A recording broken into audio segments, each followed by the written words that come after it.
কলকাতা কবে থেকে কি একটু যদি কলকাতা কেন্দ্রিক কিছু আপনার এই পূর্বাভাসের মধ্যে থেকে বলেন। দাঁড়ান, এটা আমি শেষ করি তারপরে বলছি। কলকাতাতে সেরকম ভাবে কিছু নেই, আপনাকে বলছি দাঁড়ান। কলকাতায় সেরকম ভাবে কিছু নেই। কি আছে? কলকাতায় সেরকম ভাবে কিছু নেই। কলকাতাতে আমি মনে হয় কভার করেছিলাম তো। হ্যাঁ, আপনি আজকে তা- বলেন। না, আজকে হট এন্ড হিউমিড ওয়েদার বলেছে, না, কিন্তু ওটা বৃষ্টি কি হবে?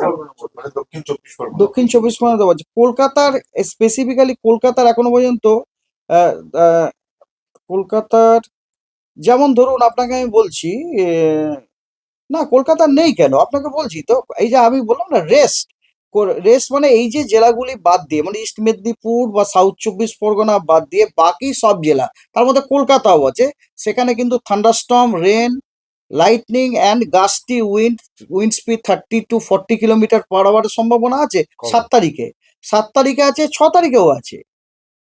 7 তারিখে আছে, 6 তারিখে আছে, even if I am not wrong.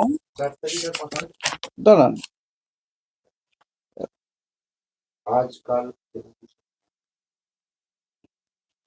No, 4 তারিখে আপনার 5 তারিখের তো নেই। 5 তারিখে হট অ্যান্ড হিউমিডেট টা আমি বলেছি, এবং আজকেও হট অ্যান্ড হিউমিডেটটা হচ্ছে। আজকালে কিন্তু আপনার বৃষ্টির কিন্তু কথা এখনো পর্যন্ত কলকাতাতে নেই আজকাল। কলকাতায় কালবৈশাখী পাবে 6 বা 7। 6-7 তারিখ কলকাতাতে সেরকম কালবৈশাখী, তবে থান্ডারস্টর্মের সম্ভাবনা আছে।